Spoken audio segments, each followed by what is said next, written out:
Hey, everybody, and welcome to another episode of Healthy AF. It is still Movement May, and I am going to share with you today one of my favorite topics, and it is the habit of exercise and how to keep it when you've had an injury or an illness. Now, we all know that about the time you get that real good exercise routine going and you're hitting the gym on a consistent basis, everything seems to be turning out roses, you have an injury. What to do? I can't tell you how many times my own CrossFit athletes have come to me and said, well, I've got this shoulder or I've got this knee or I've got, whatever it is. And I just need it to heal up. And my response is always the same. Great. You got a knee problem? Fantastic. You're doing your physical therapy for that, right? You're resting it appropriately, right? Great. Come on into the gym on your schedule. You're going to have the strongest abs and upper body in 6 weeks you've ever had. Right? So why would I tell somebody to come into the gym if they were injured? In fact, I've done this myself several times. For many years, I struggled with a back issue with some herniated disc, bulging disc, and that was unpleasant. And I did a lot of physical therapy, also unpleasant. You know how boring physical therapy is? So boring, but it's a necessity. And I'd go into the gym, I'd lay on the rack kind of perpendicular to where my workout partner was squatting. And I'd do my clamshells for my hip stability while she was doing her back squats that I couldn't do. And I mean, this went on for weeks. But you know what that did for me, aside from really strong hips from doing clamshells? It kept me inside my habit of going to the gym and exercising. People really underestimate how important it is to continue all the parts of that habit that you can, even when the main objective of that habit is not something you can accomplish right then. One of my clients couldn't do much of anything, and I said, well, just go to the gym and say hey to your people. Hang out a little while, stretch. Keep that space in your calendar. I know for me, if I ever take gym space out of my calendar, I get so much done at home. I don't want to put gym space back into my calendar. So if you're injured and you've got that one isolated part that can't do anything, my recommendation is keep your habit. Same time, same place, same people, just change that activity. So that's with injury. And I'm also going to say this. I have been telling people that same thing about keeping your gym routine during injury for probably 15 years. And then I tore my Achilles. Tore my left Achilles in September of 22. And for the first month, I would go outside on my deck and do a lot of one-legged squats. I did one-legged planks and push-ups. I did so many good ab stuff. My shoulders were stout. I was working those shoulder presses, bench presses, everything I could do on the deck, and it felt great until it did not. And there came a time while I was hobbling around a little bit better than just I can sit on the couch all day. At this point, I can hobble into the kitchen and hobble to the bathroom and hobble to my bedroom to get dressed. My body was so spent, tired. I really did not recognize how much energy it took to shower one-legged, not getting your boot wet, to get dressed one-legged, not getting your boot tangled up in your panties, right?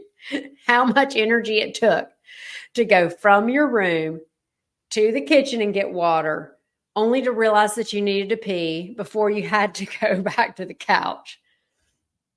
There may be times where your body just needs to heal. And if that's the case, take the time. But maybe call one of your gym friends during that time. Keep that thread, keep that tether to what that exercise program is so that you can reintegrate it if you have to let it totally out. Second thing I wanted to talk about today is illness. Illness takes us out of our exercise routine fairly easily. I know that as a mom of 3 very close in age kids, if one person gets a GI bug, we're down for, possibly 10 days, depending on how many of us get it and how close it is together and how many sets of sheets I need to wash. Right? So what do you do if your family members are suffering an illness? Maybe it's your parent and you're having to go back and forth to the hospital. Actually, last time I was in Hickory, just finished up my workout at CrossFit Hickory, and a couple of guys walked by and I said, "Hey, how you doing?" And they shared that they were up from Atlanta taking care of one of the moms. So those things happen and they wreck your jam. So how do you keep your habit? Go ahead and do your indoor workouts that day. Take a walk around your house, do some walking lunges, do some at-home work. If you have something heavy, pick it up, squat with it, walk with it, maybe throw it across the floor. Don't do that with a child, but you can do that with, one of my favorites is a bag of grass seed. It's like the perfect shape to just bear hug that sucker and stand up, squat down, stand up. Can you flip it over? Can you jump over it? Can you pick it up from the ground? Can you put it on a retaining wall and pick it back up again? There's so many things that you can do at home while you're between laundry sets. How's that? When you're cleaning up your sheets and taking care of people. And if it's you that's ill, maybe you put something else nourishing in that time. When I was going through nursing school in 95, we learned a little bit of theory about nursing. And my favorite theory still to this day is an old one. It's Dorothea Orem, and it's her theory of self-care. This was written back in the days where grandma would have a bunion and be in the hospital for 2 weeks. And all the family would come in and they'd be feeding her and brushing grandma's hair. She got a bunion, dude. So this theory of self-care said, hey, we're actually making people sick by not letting them do what they can do while they are sick. So the theory there is, if you're out with the flu for 5 days, okay, probably you're going to need to lay down and just do nothing for a few of those days. But then you might just want to sit up a little bit more. Open up your lungs, get some good deep breaths in. And then on the 4th day, maybe when you're not feverish or feel a little bit better, you might want to just go outside, walk to the mailbox and back. So pushing those limits, asking your body, can you work a little bit and resting while you're sick is not always a bad idea. And remember, work and exercise while you're sick might look like just sitting up and taking a few deep breaths. It might look like I'm going to try to walk out to the mailbox and back today. Or I'm going to try to cook a meal for myself today instead of just living on the saltines, which you need to do sometimes. So remember, intentionality is key when you're injured or dealing with illness. Look for ways to keep that habit, even if it's just a semblance of the habit, even if it's just calling that workout buddy and saying, hey, what was the workout today and how did you do?